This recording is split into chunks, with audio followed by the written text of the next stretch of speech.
George Soros' story begins in Budapest, 1930, a boy born into a world already trembling on the edge of chaos.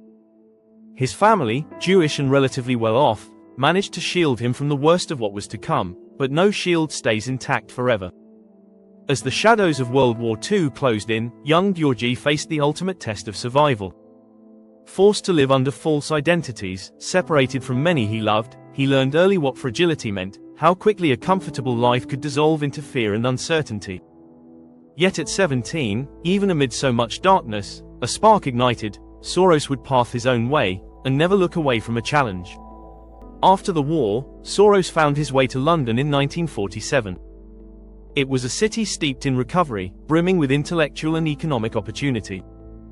His studies at the London School of Economics immersed him in open society philosophy, led by thinkers like Karl Popper, whose belief that democracy depends on free knowledge and critical thinking would shape Soros's life mission. He towed a tight line of survival, taking menial jobs, studying foreign languages, and seizing every bit of scholarship and insight he could. Hunger and financial hardship became his teachers. By the time he landed in New York in 1956, Soros was ready. He began his career on Wall Street, working for merchant banks, absorbing every bit of market knowledge he could. Each year, he grew more audacious, more calculated, always looking for the inefficiencies others overlooked. In 1969 he founded Soros Fund Management. This was no ordinary hedge fund. Soros believed that markets are not perfect machines. They are driven by the fallibility of human perception, by bias, greed, fear, irrational exuberance. He called this theory reflexivity. It formed the basis for what would become one of the most storied and successful investment careers of the modern era. By the late 1970s and 1980s, Soros had secured his reputation. He made bets others thought reckless, shorting currencies, wagering against established economies, challenging central bank policies. He thrived where others saw risk, because he saw a pattern. When perception and reality diverged, opportunity emerged. Then came the moment that cemented the legend, Black Wednesday, 1992. Soros placed a massive bet against the British pound. The Bank of England tried to defend the pound's fixed exchange rate by spending billions. The pound fell anyway. Soros's position unleashed profits estimated at $1 billion in a single day. He had cracked the code of speculative trading and earned the title, the man who broke the Bank of England. Politics and currency would never look the same.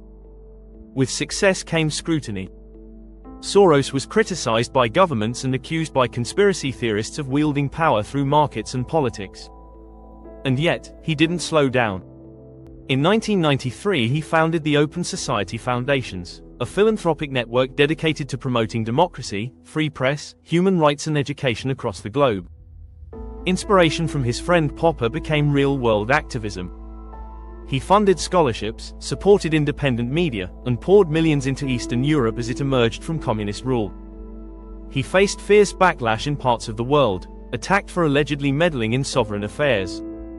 But those efforts saved lives and nurtured democracy in emerging nations. In the wake of the 2008 global financial crisis, Soros's voice rang loud once more.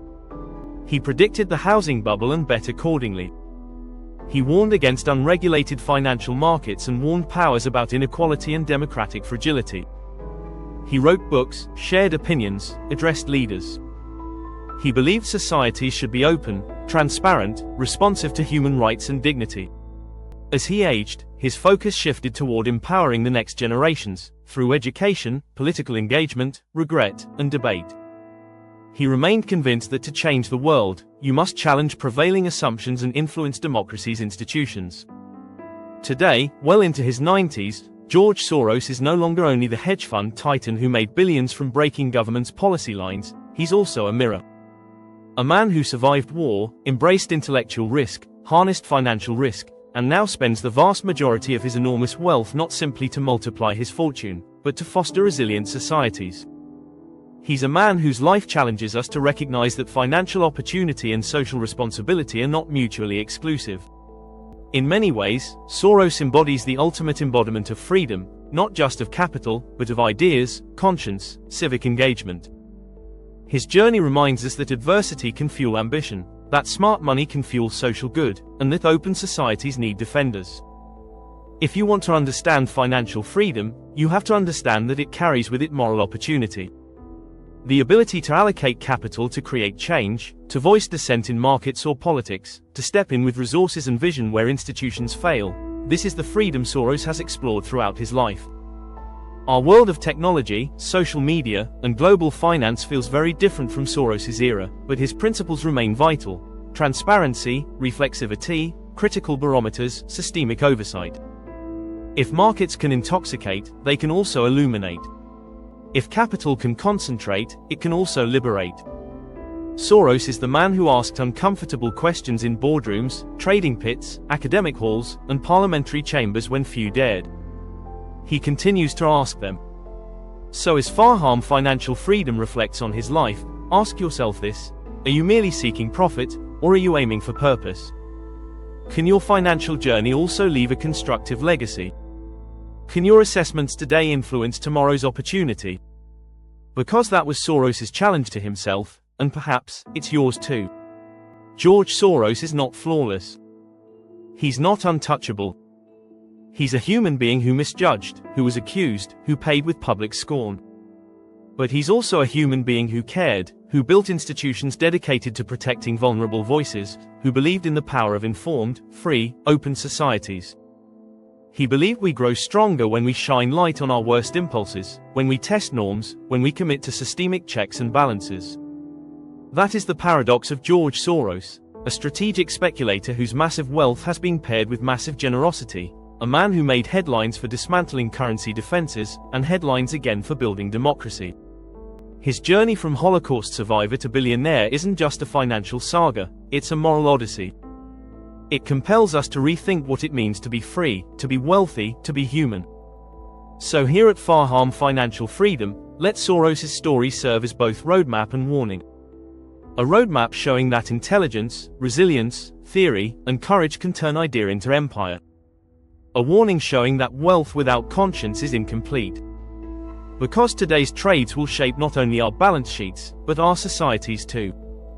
And every decision reverberates in markets, institutions and, ultimately, in human lives. Be talented. Be daring. Be responsible. May your financial freedom be full, not only in profit, but in purpose.